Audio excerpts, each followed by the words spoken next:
سورہ سبا آیت نمبر 39۔ اعوذ باللہ من الشیطان الرجیم، بسم اللہ الرحمن الرحیم۔ ہم پچھلا ٹاپک رزق کا پڑھ رہے تھے کہ انسان کے پاس جب رزق ہوتا ہے، کشادہ رزق ہوتا ہے، تو وہ سمجھتا ہے کہ اللہ اس سے راضی ہے۔ وہی جو بات چل رہی تھی اس پر ہم نے جو ڈسکس کیا، تو یہ آیت اسی سے ہی لنک کرتی ہے کہ قل، اے محمد صلی اللہ علیہ وسلم آپ کہہ دیجئے، ان ربی یبسط الرزق لمن یشاء، بے شک میرا رب وہ کشادہ کرتا ہے رزق جس کے لیے وہ چاہتا ہے، من عبادہ، اپنے بندوں میں سے، وَيَقْدِرُ لَهُ، اور وہ اندازے سے دیتا ہے، نپا تلا دیتا ہے، تنگ کر دیتا ہے اسی رزق کو جس کے لیے وہ چاہتا ہے۔ ہم نے ہمیشہ اس بات کو دیکھا، آپ بھی غور کیجئے گا، کہ جب بھی رزق کی کشادگی اور تنگی کی بات آئی تو آپ دیکھیں گے کہ کہیں نہ کہیں آپ کو آس پاس میں کوئی ایک ایسی بات بتائی جائے گی کہ جس میں ایک تھوڑی بہت ہم آئیڈیا کر سکیں گے کہ بے شک اللہ کے ہاتھ میں ہے، لیکن پھر بھی کچھ اصول ہیں کشادگی کے اور تنگی کے۔ جبکہ ہم نے یہ بھی دیکھا کہ انسان نے بڑی محنت کی، کچھ کو بہت مل گیا اور کچھ کو محنت کے بعد بھی نپا تلا ہی ملا، لیکن یہ بات بھی بالکل ماننے والی ہے کہ محنت بھی آپ کو کرنی ہے اور اس کے ثمرات، اس کے رزلٹ بھی ضرور انشاءاللہ آؤٹ ہوں گے، لیکن یہ بھی عقیدہ رکھنا ہے کہ کریڈٹ سارا کے سارا اللہ پر جائے گا، اور تمام محنت کے پیچھے ہمیں اللہ کو یاد رکھنا ضروری ہے۔ تو دیکھیں یہاں پر بھی کچھ ایسی ہی ایک بات آپ کو ملے گی آیت نمبر 39 میں کہ وَمَا أَنفَقْتُم مِّن شَيْءٍ، اور جو بھی تم کچھ خرچ کرتے ہو اس رزق میں سے کچھ بھی، انفاق فی سبیل اللہ ہی ہم اس کو کنسیڈر کریں گے کہ جو بھی تم کچھ خرچ کرتے ہو اس میں، جو اللہ کی راہ میں اگر ہم اس کو کنسیڈر کر لیں، فَهُوَ يُخْلِفُهُ، وہ تمہیں دوبارہ اللہ عطا فرما دیں گے۔ وہ اللہ تمہیں، دیکھیں یخلفہ، پیچھے سے دوبارہ آئے گا، جیسے خلیفہ یہ ایک پیچھے سے آتا ہے، اور اگر آپ غور کریں تو اس کا بھی مطلب یہی آ رہا ہے کہ جو بھی تم کچھ خرچ کرو گے وہ تمہیں پھر پیچھے سے اللہ تعالیٰ عطا فرمائیں گے، اور پوائنٹ آ رہا ہے انفاق فی سبیل اللہ کے بارے میں اگر ہم کنسیڈر کریں تب، اور وہ خیر الرازقین، یہاں پر کلیئر ہو گیا کہ وہی اللہ تعالیٰ بہترین رزق عطا فرمانے والے ہیں۔ اللہ تعالیٰ ہم سب پر بھی رحم کرے، اور اگر ہم اللہ کی راہ میں خرچ بھی کریں اور اگر ہمیں لگتا ہو کہ اس کا ریٹرن نہیں مل رہا، تب بھی آپ دیکھیں کہ اچھائی یا اچھے کام کبھی بھی رکتے نہیں ہیں۔ یہ آل اوور دا ورلڈ، کسی بھی دین کا، آپ کسی بھی دین کی بات لے لیں، ایتھیکلی اگر آپ کو کوئی اچھے کام کے رزلٹ اچھائی میں نہ بھی ملے، تب بھی اچھے کام اپنی جگہ اچھے ہی ہوتے ہیں۔ تو اللہ کی راہ میں خرچ کرنا تو کرتے ہی رہنا ہے، رزلٹ کو کبھی کبھار ہم اگنور بھی کریں گے اور امید رکھیں گے کہ میرا رب مجھے ضرور نوازے گا۔ آگے آپ دیکھیں کس طرح سے وہی شرک کا ٹاپک چل رہا ہے کہ وَيَوْمَ يَحْشُرُهُمْ جَمِيعًا، اور جس دن وہ اللہ تعالیٰ جمع کریں گے سب کو، ثُمَّ يَقُولُ لِلْمَلَائِكَةِ، پھر اللہ تعالیٰ ملائکہ سے پوچھیں گے، أَهَؤُلَاءِ، کیا یہ لوگ تھے، إِيَّاكُمْ كَانُوا يَعْبُدُونَ، جو تمہاری عبادت کرتے تھے، جو تمہیں پکارتے تھے، جو تم سے مدد مانگتے تھے، جو تمہیں کسی اتھارٹی کا مالک سمجھتے تھے؟ تو دیکھیں قرآن میں آتا ہے کہ اللہ تمام اتھارٹی کے مالک ہیں۔ قرآن ہمیں بتاتا ہے کہ عزیر علیہ السلام کو اللہ کا بیٹا بنایا گیا، یعنی شرک کیا گیا۔ قرآن بتاتا ہے عیسیٰ علیہ السلام اور ان کی والدہ کو بھی ایک ایسا عقائد دے دیے گئے کہ شرک وہاں سے بھی لوگوں نے لیا، جبکہ ان کی تعلیمات اس کے بالکل خلاف تھی اور انہوں نے توحید کا پرچار کیا۔ پھر ہمیں اب قرآن سے مل رہا ہے کہ لوگوں نے ملائکہ کو بھی پکارا تھا اور انہیں بھی کسی نہ کسی اتھارٹی کا مالک بنایا تھا۔ اب یہی بات آگے والی آیت بتا رہی ہے کہ اللہ کے گھر جب ملائکہ سے پوچھا جائے گا کہ کیا یہ لوگ تمہاری عبادت کرتے تھے، تمہیں پکارتے تھے، تمہیں کسی اتھارٹی کا مالک سمجھتے تھے، تو وہ کہیں گے اللہ تعالیٰ یہ جنات کو بھی پکارتے تھے۔ تو پھر ہمیں ایک اور بھی پوائنٹ مل گیا کہ آج بھی ہمارے دور میں دیکھیں کہ وہ حاضری آتی ہے اور جنوں کو بلایا جاتا ہے اور غیب کی باتیں پوچھی جاتی ہیں اور عجیب عجیب سے کانسیپٹ ہیں۔ تو آپ دیکھیں کہ ملائکہ کیا جواب دیں گے۔ قولو، وہ ملائکہ اللہ کے یہاں قیامت کے دن جس دن اللہ سب کو جمع کریں گے تو وہ اللہ کو کہیں گے سبحانک، اللہ آپ کی ذات ہر عیب سے پاک ہے، انت ولیشنا، آپ ہمارے ولی ہیں، آپ ہمارے کارساز ہیں، من دونہم، ان تمام لوگوں کے علاوہ، یعنی اے اللہ ایسی کوئی بات نہیں، آپ کے علاوہ ہم نے تو کبھی کسی کو ولی ہی نہیں بنایا، بل کانو، بلکہ اے اللہ یہ تھے یعبدون، یہ عبادت کرتے تھے، یہ پکارتے تھے، الجن، جناتوں کو پکارتے تھے، اکثرہم بہم مؤمنون، میجورٹی ان کی ان جناتوں پر ایمان رکھتی تھی کہ ان کے پاس بھی کچھ ایسے پاورز ہیں کہ جو ان کی بگڑی بنا دیں گے، ان کی رزق کو کشادہ کر دیں گے، ان کی اولاد دے دیں گے، یعنی جو چیز اللہ نے روکی ہوئی ہے یہ انہیں کھول دیں گے۔ اب آپ بتائیے کہ کیا اللہ کو یہ نہیں پتا ہے؟ اللہ تو عالم الغیب ہیں، اللہ تو ہر عیب سے پاک ہیں، یہ نہیں پتا ہونا، بھول جانا، یہ سب تو عیب ہے، اللہ ہر عیب سے پاک ہے۔ یہ وہ طریقہ ہے پوچھنے کا جس میں ہمیں ایک اویئرنیس دی جاتی ہے کہ دنیا میں فرشتوں کو بھی کچھ اتھارٹی کا مالک سمجھا ہوا ہے لوگوں نے، اور جناتوں کو بھی لوگوں نے ایک تو ڈرتے بھی ہیں اور دوسرا ان سے مانگتے بھی ہیں، ان سے غیب بھی پوچھتے ہیں۔ اللہ کو یہ بتائیں گے فرشتے کہ اکثریت ان کا واقعی ایمان رکھتی تھی۔ اب اللہ فرماتے ہیں فَالْيَوْمَ،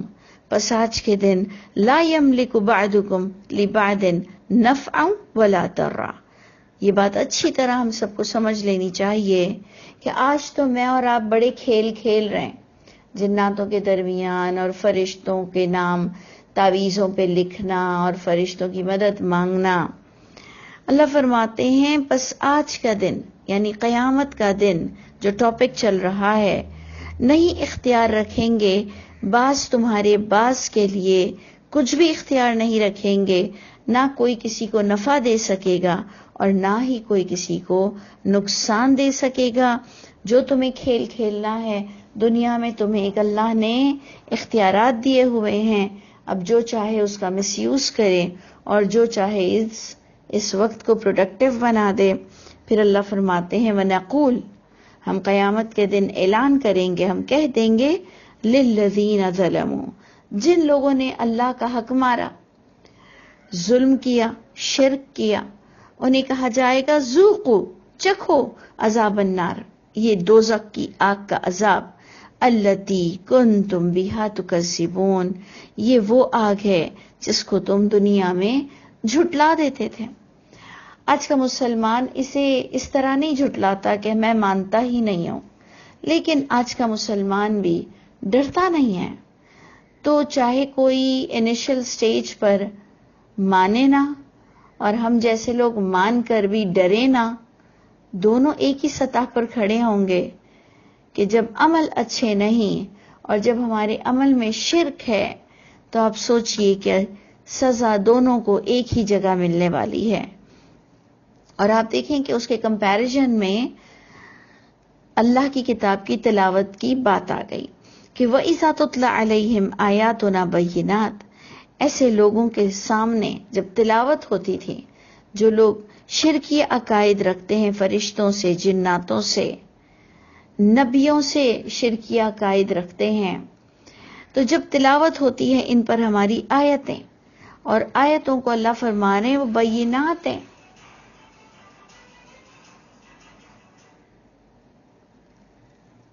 اور جب تلاوت ہوتی ہے ان پر ہماری واضح آیتیں، قولو، تو یہ کہہ دیتے ہیں ما ھذا الا رجل، یعنی بات کو نہیں سمجھتے، انسان کی، بتانے والے کی پرسنالٹی کو دیکھتے ہیں. جو کہ آج مسلمانوں کے یہاں بھی یہی پرابلم آ گیا ہے کہ اگر انہیں کوئی اللہ کی کتاب سے سمجھانے لگ جائے تو یہ اس کا شجرہ پوچھنے لگ جاتے ہیں، اس کی سرٹیفکیٹ کے بارے میں پوچھنے لگ جاتے ہیں، پوچھنے لگ جاتے ہیں کہ کس مدرسے سے پڑھ کر آئے ہو، کون سا مسلک ہے. تو جناب یہ بھی آپ دیکھ لیں کہ یہ بھی مشرکوں کی ہی عادت ہے کہ جب ان پر آیت تلاوت ہوں جو بالکل واضح ہوں تو یہ پوچھتے ہیں، یہ کہتے ہیں ما ھذا الا رجل، یہ آیتوں کو غور و فکر نہیں کرتے، کہتے ہیں یہ تو ایک مرد ہے، یہ تو ایک عام سا انسان ہے، یرید، اور فوراً اس پر فتویٰ ڈال دیتے ہیں، فوراً اس پر الزام لگا دیتے ہیں کہ یہ تو چاہتا ہے کہ ان یصدکم عما، یہ کہ وہ روک دے تم کو ان باتوں سے جو کانا یعبد آباؤکم، کہ جو ہمارے آباء و اجداد، ہمارے باپ دادا جن چیزوں کے لیے پکارتے تھے، عبادت کرتے تھے، یہ تو چاہتا ہے کہ وہ پرانے طریقے ختم ہو جائیں. آج بھی آپ دیکھ لیجئے کہ ہم جب بھی کسی چیز کا ڈینائی کرتے ہیں، اگر کہ وہ بات قرآن سے ہو، لیکن اگر آپ نے نہیں سنی ہے تو بنسبت اس کے کہ آپ یہ کہیں کہ یہ آیت نمبر کون سا ہے اور یہ کہاں پر لکھا ہوا ہے، قرآن کے کس حصے میں یہ بات لکھی ہوئی ہے، کیونکہ میں نے کبھی نہیں سنی، بنسبت اس کے کہ ہم اس کا علم حاصل کریں، فوراً ہم اپنے باپ داداؤں کے طریقوں کو کسی طرح مٹانا نہیں چاہتے ہیں، لیکن ہم مشرکین مکہ کی طرح اب باپ داداؤں کا نام نہیں لیتے ہیں کہ جی یہ ہم نے اپنے باپ داداؤں میں نہیں سنا، اور ہم کہتے ہیں تواتر اجماع سے یہ بات سنی ہی نہیں گئی. تواتر اجماع سے یا کسی چیز کو ثابت کرتے ہیں جو کہ دین کا کوئی حصہ نہ ہو، یا تواتر اجماع کے نام لے کر، اور پھر اب ایک تیسرا بھی نام لے لیا گیا ہے کہ ملت ابراہیم، جبکہ قرآن کے علاوہ کوئی ملت ابراہیم نہیں. تواتر اجماع صرف قرآن کا مانا جائے گا، لیکن آج کے یہ ماڈرنائز دور میں یہ وہ باپ دادا کا نام لیتے ہوئے شرماتے ہیں کہ ہاں جی باپ داداؤں کے طریقوں پہ چلنے کا تو ممانعت ہے قرآن میں، وہ تو مشرکین مکہ کرتے تھے،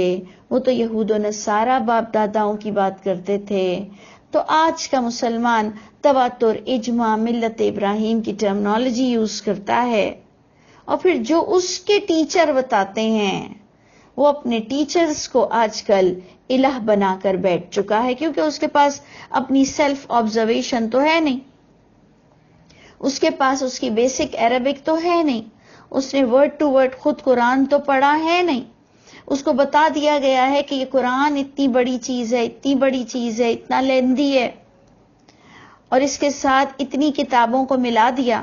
اور اس کو دین کا برابری کا درجہ دے دیا کہ لوگ ڈر کے مارے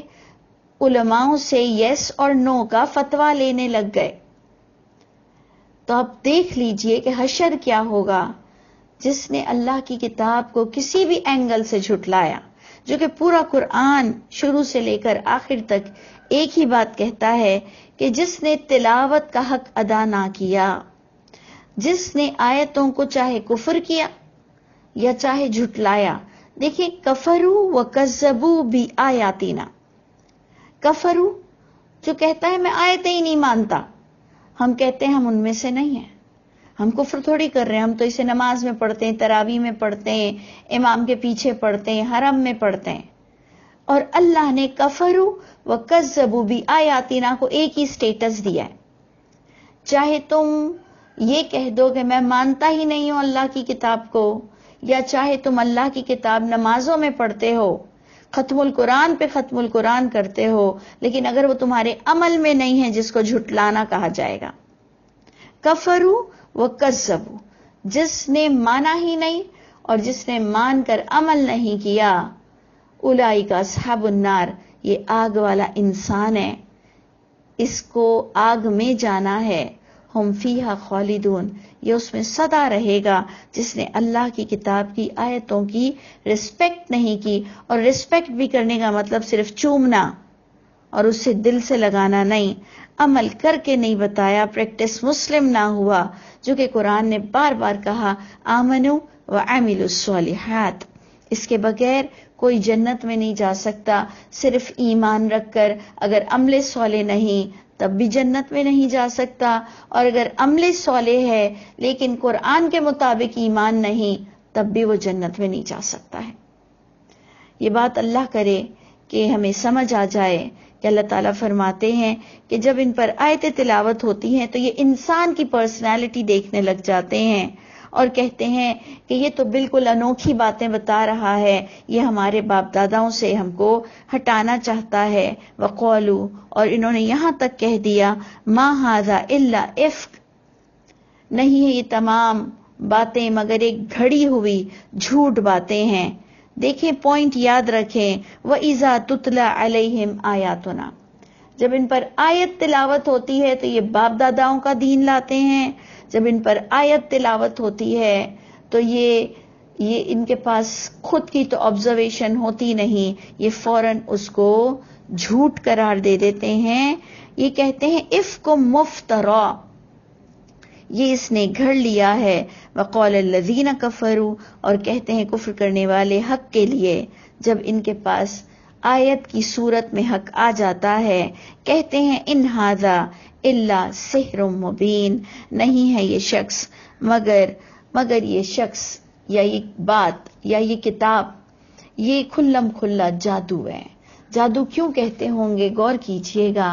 کہ انسان جب پچھلی کتاب سے اس کو تصدیق کرتا ہے پھر اس کے لیے یہ کوئی بڑا مرحلہ نہیں رہتا کہ وہ باپ داداؤں سے ٹکرا رہا ہے یا وہ علماؤں سے ٹکرا رہا ہے یا وہ پورے کلچر سے ٹکرا رہا ہے، تو اس کو لوگوں نے سحر سے تعبیر کر دیا، جبکہ حق کا غالب آنا اس کو کہا جاتا ہے۔ تو جب جس پر حق غالب آ جائے اور اس کے لیے اللہ کی کتاب کو ماننا کوئی پرابلم نہیں رہتا تو لوگ اس کو سحر سے تعبیر کر دیتے ہیں۔ اللہ تعالی ہم سب کو حق کی راستے پر چلنے والا بنائے اور اللہ تعالی ہمیں اپنے پسندیدہ بندوں میں شامل فرما لے۔